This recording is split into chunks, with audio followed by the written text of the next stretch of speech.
They are gathering pregnant children in San Benito, Texas, at a facility ran by Urban Strategies, a private contractor who has been taking care of children for decades. But now there's been straight directives from the Department of Human Resources, from the federal government to, and I quote, all pregnant detainees are to be sent to the San Benito Project, is what they called it.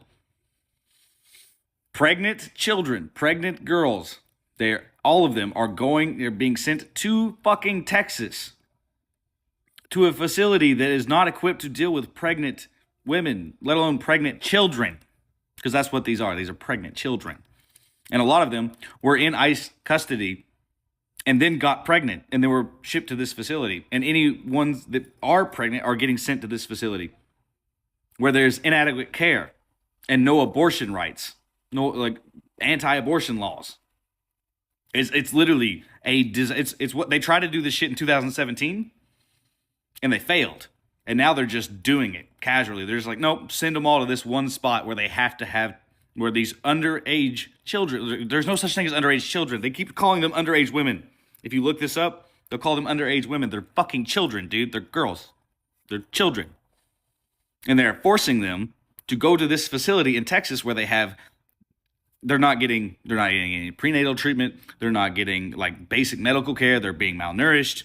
They have no access to like civil rights, constitutional rights, human rights. Like no. It's disgusting. They're like forcing children to have babies with like no fucking, like it's the most. Anybody who wants to say I was fucking dramatic for saying they're fucking taking children to a fucking island in Texas, hey, look at that river. There's a peninsula on that fucking island. There's a peninsula on that fucking river. And if they cut that off, they build their little pop-up detention center on that peninsula, and they cut that off from the mainland, that's essentially an island where they're putting at risk pregnant children. Kids. Okay? Like, when are we gonna... Underage girls keep testing positive for pregnancy at ICE detention centers. I don't know why I said underage girls. What I meant to say was children. There are children as young as like 12 and 13 who are testing positive for pregnancy while being kept at an ICE detention center. They're discussing in the news like how they're trying to build some new kind of system to keep them away from the guard. What? But go about your day. Still got to pay rent. You gotta catch Survivor. Can't miss that. It's season 50. Isn't that great? ICE detention centers, children testing positive for pregnancy. I wonder what the challenge they'll do this week.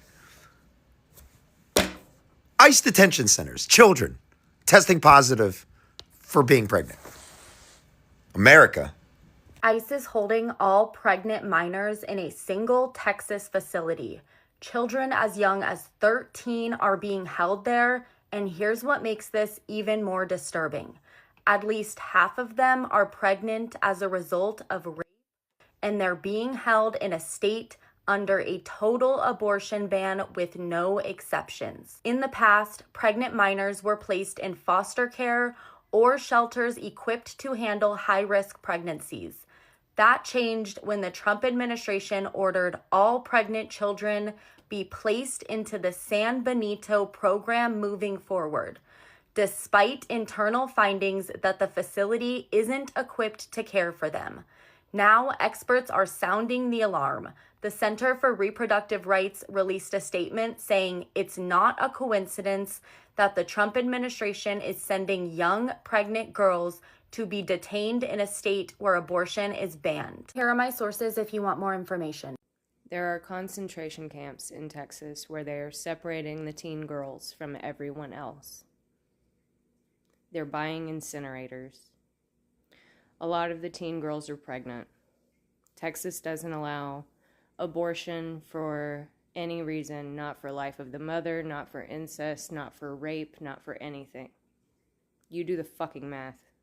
There will be a time, and it may not be too far in the future, when people look back and they wonder how in the United States this has been allowed to happen, that this is happening, that the United States military did this. Through the Navy, the Department of Homeland Security is purchasing a lot of incinerators for human remains, and they will be constructed at detention centers across this nation. I'm serious. This is happening. I'm including a link. Watch the link. ICE is buying incinerators, and now we have proof. A Navy contract was just released showing the Navy is managing the construction of a massive network of immigration detention centers across the nation. And what's included in the contract is extremely disturbing. It describes tent cities that can hold 10,000 people each, with a specific provision for biohazard incinerators under the medical and death section. That means they are specifically planning for death and choosing to burn the evidence right there on site. The reason DHS is paying the Navy $55 billion for this is so they can get this nationwide network of giant detention centers with infrastructure for handling death built as quickly as possible. And they tried to do it quietly by updating the Navy's existing contract to make this deal instead of creating a new contract specifically for this. Here are my sources if you want more information.